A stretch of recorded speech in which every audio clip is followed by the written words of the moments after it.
సంవత్సరాల తరబడి ఎన్ని మందులు వాడినా మీ మోకాల నొప్పులు తగ్గట్లేదా? ప్రాణ పెయిన్ క్లినిక్ లో అత్యాధునిక చికిత్స.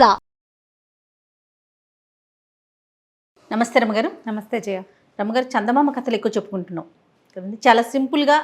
కానీ చందమామల్లో మోరల్ ఉంటుందండి కదా, పిల్లలకి బాగా కనెక్ట్ అవుతుంది, మనకి కూడా ఒక మంచి నీతి ఉంటుంది, అందులో నీతి ఉంటుంది, సరదా కథలు ఉంటాయి. అవును, చాలా ఉన్నాయి కదా. అవును. తోడేలు రూపం కథ చెప్తా. తోడేలు రూపం. పూర్వము ఒక పెద్ద సామ్రాజ్యానికి చాలామంది సామంతులు ఉండేవాళ్ళట. అంటే చిన్న చిన్న వీళ్ళు అనమాట, చిన్న ఊళ్ళ వాళ్ళు. ఈ చిన్న ఊళ్ళల్లో ఒక అతను ధీరసింహుడు అని ఒక సామంతుడు. ఇతనికి చక్కని భార్య ఉండేది. సాధ్విలాగా కనిపించేది, సాధ్విలాగా ప్రవర్తించేది అంతే. వాళ్ళ నాన్న ఈ ధీరసింహుడిని వలచి పిల్లాడు బాగున్నాడని ఇతనికి ఇచ్చి కట్టబెట్టేది. ఈ అమ్మాయి మృదువుగా ముద్దుగా, చాలామంది ఉంటారా భలే బాగా కనిపిస్తారు, క్యూటెస్ట్ లేడీలాగా. అంత క్యూట్ ఉండదు, చాలా ఉంటుంది, లోపల ఏవో ఉంటాయి బోల్డ్ భావాలు.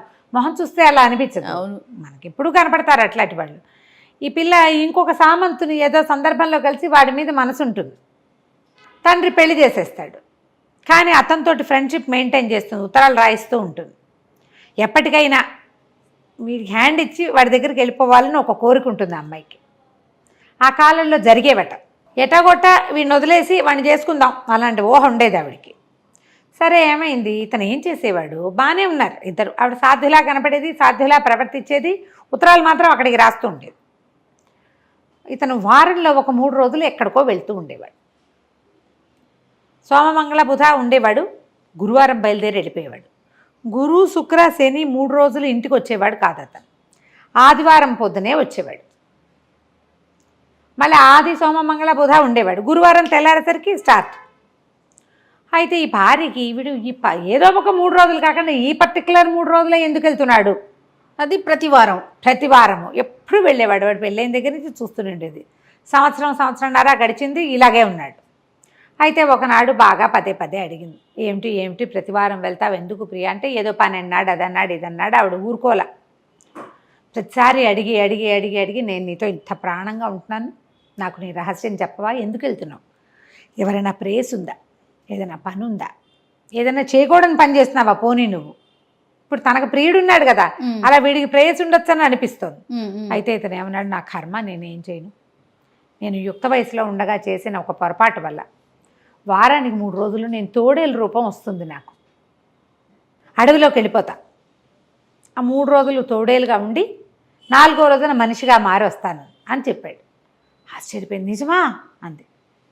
అక్షరాలా నిజం, నీతో ఎందుకు అబద్ధం చెప్తాను ప్రాణప్రియ, నువ్వు ఇంత మంచిదానివి, నువ్వు ఇంత ప్రేమిస్తావు, నువ్వు ఇంత బుద్ధిమంతురాలు, ఇంత సాహసాధ్వివి, నువ్వు నీలాంటి పతివ్రత భూలోకంలో లేదు, నీకు అబద్ధం ఎందుకు చెప్తా, ఇది నా కర్మానుభవం, నాకు ఇట్లా వచ్చింది, నా ప్రాప్తాన్ని నేనేం చేయను, వివాహం చేసుకోకూడదు అనుకున్నా, మా నాన్న మీ నాన్న కలిసి ఇది చేసే ఫ్రెండ్షిప్ చేసుకుని పెళ్ళి అన్నారు, మీ నాన్న ఉత్తముడు, నువ్వు మహాసాధ్వివి, అందుకని చేసుకున్నా అనేసరికల్లా ఈ అమ్మాయింది, కాదోయ్ నువ్వు ఎలా మారుతావు అసలు, మళ్ళా మనిషిగా ఎలా మారిపోతావు, చెప్పు అంటే, ఏముంది, నేను గురువారం పొద్దున్నే వెళ్ళిపోతాను కదా, తెల్లవారుజామున వెళ్ళిపోతాను, ఎండెక్కేసరికల్లా నా బట్టలన్నీ విప్పేసి ఒక చోట దాచిపెడతా, నాకు తోడేలు రూపు వచ్చేస్తుంది, 3 రోజులు తోడేలుగానే తిరుగుతా, 4వ రోజు తెల్లవారేసరికి నేను మనిషిగా మారిపోతా, దాచిపెట్టిన బట్టల దగ్గరికే వెళ్ళిపోతాను, బట్టలు వేసుకుని వచ్చేస్తాను, మళ్ళీ మనిషి అయిపోతాను.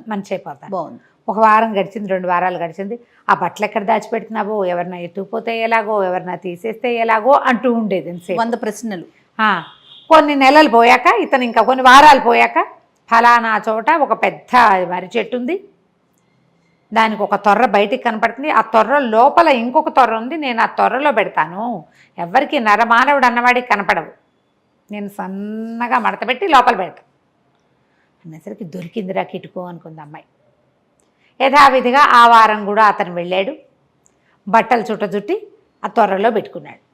ఈ అమ్మాయి ఏం చేసింది, తన సామంతు ఫ్రెండ్కి ఉత్తరం రాసింది, ఓహో ఫలానా దాంట్లో ఫలానా తొర్రలో బట్టలు ఉన్నాయి, పట్టుకొచ్చేసేయి.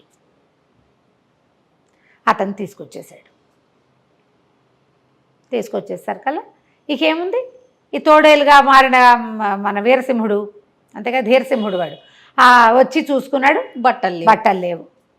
భార్య మోసం చేసింది అనేది తెలిసిపోయింది. ఎందుకంటే తను ఎవ్వరికీ చెప్పల, ఒక్క భార్యకి తప్ప. ఆమె చేసి ఉండాలి. అది నరమానవుడికి కనపడని గొంది ఆ లోపల ఉంటుందన్నమాట. తొర్రుండి దానికి లోపల ఇటువైపు పనిమాల ఎవరు చేయబెడతారు అందులోకి? అంతే కదా. పైగా మనుషులు ఎవరు వస్తారో తొర్రల జోలికి? జంతువులు వస్తాయి. పోనీ అవి లాగే అనుకో, ఏ జంతువో ఏ పందికొక్కో ఎలకో లాగిందనుకో, చింపి ముక్కలు చేస్తుంది కదా. అది నిశ్శబ్దంగా చుట్ట ఎట్లా పట్టుకెళ్ళిపోతుంది? అర్థమైపోయింది. ఇంకా అతను ఏమీ చేయలేక అడవిలోనే ఉండిపోయాడు. ఈవిడ ఒక 3-4 వారాలు చూస్తుంది. నా భర్త వేటకెళ్ళి తిరిగి రాలేదు అని చక్రవర్తికి అర్జీ పెట్టుకుంది. నెల గడిచిపోయింది. 2 నెలలు గడిచినాయి. 2 నెలలు గడిచిన తర్వాత నేను వివాహం చేసుకోవడానికి అనుమతి ఇవ్వవలసిందే అని మళ్ళీ రాసింది ఉత్తరం. 3 నెలలు గడిస్తే పెళ్లి చేసుకోవచ్చు. ఆ 2వ సామంతుకి ఉత్తరం రాసింది, నేను పెళ్ళికి రెడీగా ఉన్నాను, నా రాజ్యం కూడా నీదే. ఇతని ఒక చిన్న సామ్రాజ్యం ఉందిగా, చిన్న ఊరు. ఆ ఊరు కూడా అతనికి కట్టబెట్టి అతన్ని పెళ్లి చేసేసుకుంది. ఇద్దరు కలిసి ఉండేవాళ్ళు. కొంతకాలం గడిచిపోయింది. ఇట్లా సంవత్సరాలు కొంతకాలం గడిచాక ఒకనాడు రాజుగారు అడవిలోకి వేటకెళ్ళాడు. పెద్ద రాజుగారు వెళ్తే వేట కుక్కల్ని తీసుకెళ్తే ఈ కుక్కలు వాటిని చూసినప్పుడు ఈ తోడేలు గుర్తుపెట్టింది. అవి రోడ్డు మారడి తిరిగేవి కాదు, రాజుగారి కుక్క. వాటికి తెలుసు కదా, ఈ ధీరసింహుడికి రాజు అంటే చాలా ఇష్టం. ఓకే. రాజు దగ్గరికి బాగా వెళ్ళేవాడు. అతను చిన్నతనంలోనే సైన్యంలో చేరాడు, రాజుగారి దగ్గర చేరాడు. సామంతుగా తండ్రి తర్వాత తనంతట తను గుర్తింపు తెచ్చుకున్నాడు. రాజు అంటే చాలా ప్రీతి. కాస్త దగ్గరగా సమవయస్కులు వాళ్ళు. సరే, ఆ కంచి కుక్కలు పడ్డాయి తోడేలు వెనకాల. తోడేలు ముప్పు తిప్పలు పెట్టేసింది. ఒట్టి తోడేలుకి తెలియవు కిటుకులు, వీడు మనిషి తోడేలు కదా, వీడికి కిటుకులు బాగా తెలిసినాయి. అయితే ఈయనేం చేశాడు, వీళ్ళంతా మొత్తం వెళ్ళింది, సైన్యం అంతా వెళ్ళింది కదా, వేటగాళ్ళు వాళ్ళు వీళ్ళు అందరూ కలిసి తోడేలుని కార్నర్ చేశారు, కొట్టేయబోతే పరిగెత్తుకుంటూ వచ్చి ఆ తోడేలు రాజుగారి గుర్రం దగ్గర కూలబడిపోయి ఒక కాలు ఎత్తి ఆ రికాబు మీద వేసింది. ఆయన కాలు ఇట్లా గుర్రం మీద కూర్చుంటాడుగా, కాళ్ళు పెట్టుకుంటారు కింద, రికాబ్ అంటారు. గుర్రం మించి జీను మించి ఒకటి వచ్చి కిందకి పాదాలు దూర్చి పెట్టుకునేందుకు దాని మీద తన కుడికాలు ఎత్తి వేసింది. అంటే శరణు కోరుతున్నాను అనే అర్థం వచ్చేలాగా. ఆయన ఆశ్చర్యపోయాడు, ఇదేంటి తోడేలు క్రూర జంతువు, తిరగబడాలి, అది ఇలా వచ్చి నా దగ్గర ఎందుకు కూర్చుంది, పైగా ఈ కుడికాలు ఎత్తి ఎందుకు నా మీద వేసింది, దీనంగా చూస్తోందని. అరే దీనికి మంచినీళ్ళు ఇవ్వండి అన్నారు. ఎవరైనా దగ్గరకు వచ్చినా అదేం మాట్లాడలే. ఒక గిన్నెతో నీళ్ళు తెచ్చిపెట్టారు, నీళ్లు తాగేసింది. ఏదైనా మలాం తెచ్చి దీన్ని ఒంటికి పుయ్యండి, అన్ని ఘాట్లే, కుక్క ఘాట్లు, వాళ్ళు వీళ్ళు కొట్టేసినవి, చిన్నవి పన్నవి, కత్తులు విసిరిన ఘాట్లు, వాళ్ళంతా మలాం పూసారు. మాట్లాడకుండా కూర్చుంది. రాజుగారు ఎడు తిరిగితే అడు తిరుగుతోంది. రాజు అన్నాడు, దీన్ని మనతో పాటు తీసుకెళ్ళిపోదాం పట్టండి అని చెప్పి తన వెనకాల తీసుకెళ్ళిపోయాడు. అది అంతఃపురంలోనే ఉండేది. రాజుగారి సభకి వెళ్తే పోయి సభ వాకిట్లో కూర్చునేది. ఆయన వెనకాలే తిరుగుతూ ఉండేది. పెంపుడు కుక్కలాగా బిహేవ్ చేసేది. బాగుంది. అస్సలు ఏమీ వ్యతిరేకత ఉండేది కాదు. దాన్ని కట్టేసేవాళ్ళు కాదు, కుక్కల్ని కట్టేసేవాళ్ళు. ఇది రాజుగారి భోజన వేళకి అది పోయి అక్కడ బయట కూర్చునేది. దాని గిన్నె దాన్ని పెడితే తినేసి మాట్లాడకుండా కూర్చునేది. మనుషులకేసి తలకాయ తిప్పి చూసేది కాదు. అయితే ఏమైంది, ఓ రోజు సామంతుల సభ జరిగింది. సభలోకి అంతా టంకేశారు. సామంతుల సభ అన్నారు. వచ్చి సామంతులందరూ కూర్చున్నారు. కూర్చునేసరికల్లా రాజుగారి లోపలికి వచ్చాడు. రాజుగారు జయహో జయహో అని అందరు చెప్తుంటారు కదా, వంది మాగదులు, ఫలానా రాజుగారు ఇలాంటి వాడు అలాంటి వాడు ప్రవేశిస్తున్నారు అనేసరికల్లా సరే రాజుగారు ప్రవేశించారు. రాజుగారి వెనకాల కూడా తోడేలు కూడా వచ్చింది వెనకాల. అది రోజు అలవాటైంది కదా. అది ఆ సామంతుల మధ్యలో నుంచి నడుచుకుంటూ వెళ్ళి సడన్గా ఒకడి మీద పడిపోయి పీకపుచ్చుకుంది. దూకేసరికల్లా హాహాకారాలు చేశారు జనాలంతా. ఆ మీద ఎవరి మీద అయితే పడిందో వాడు వెనక్కి వెళ్ళకి ఇలా పడ్డాడు, మెడ పట్టేసింది. పట్టేసరికల్లా సైనికులందరూ దాన్ని కొట్టి అరిచి కేకలు పెట్టారు, కొట్టేయిపోయారు. రాజుగారు అన్నాడు, ఆ పెంపుడుగా దానికి రోజు అన్నం పెడుతున్నాడు కదా, వాడిని కేకే సరే దీన్ని వదిలిచ్చు. ఎందుకు వీడి మీద పడిందో ఆయనకు అర్థం కాల. ఇప్పటిదాకా అది ఎవరి మీద పడలా. 2-3 నెలల నుంచి మనతోటి ఉంది. ఈ పర్టికులర్ వాడి మీద ఎందుకు పడింది నాకు అర్థం కావటం లేదు. సరే మొత్తానికి మెడ విదిలిపించారు. వీళ్ళు ఏంటంటే సభల్లోకి వచ్చినప్పుడు సింపుల్ డ్రెస్ కాకుండా సైనిక దుస్తుల్లో వస్తారు. వాడి మెడ చుట్టూతో ఒక తోలు పట్టి ఉంది. ఆ పట్టి లేకపోయింటే చచ్చిపోయేవాడు. వాడు మెడ పట్టుకున్నా చచ్చిపోలా. ఆ కాస్త ఘాట్లు పడ్డాయి, కొద్ది కొద్దిగా గుచ్చుకున్నాయి. అక్కడి నుంచి అతన్ని లేవదీశారు. సరే ఏమిటో విశేషం, సరే దీన్ని కట్టేయండి రా ఇక నుంచి అంటారు. కట్టేసిన మర్నాటి నుంచి ఏమీ లేవు ఎక్స్ప్రెషన్స్, మామూలుగానే. మళ్ళా కొద్ది రోజులు పోయాక రాజుగారు వేటకు బయలుదేరాడు. బయలుదేరి ఈసారి ఏమనుకున్నారు, డైరెక్ట్గా వేటకొద్దు, మధ్యలో కొన్ని సామంత రాజ్యాలను చూసుకుంటూ వెళ్దామని, ఏ సామంత రాజ్యం అయితే ధీరసింహుడిదో ఆ రాజ్యానికి వెళ్ళారు. వెళ్ళేసరికల్లా మరి ఆ సామంత రాజ్యంలో ఎవరున్నారు, రాణిగారు, ధీరసింహుడి భార్య, ఆవిడ కొత్తగా పెళ్లి చేసుకున్న రెండో సామంతు, ఇద్దరూ అక్కడే ఉన్నారు. ఆవిడ రాజుగారికి స్వాగతం చెప్పడానికి చక్కగా అలంకరించుకుని వచ్చింది. వచ్చేసరికల్లా ఈ కుక్క ఒక్క విదిలింపుతో గొలుసు విదిలించుకుని రైమని వెళ్ళి దాని మీద పడింది. తోడేలు, కుక్క కాదు, కుక్క పేరు వస్తుంది, గొలుసు అనగానే కుక్క వస్తుంది.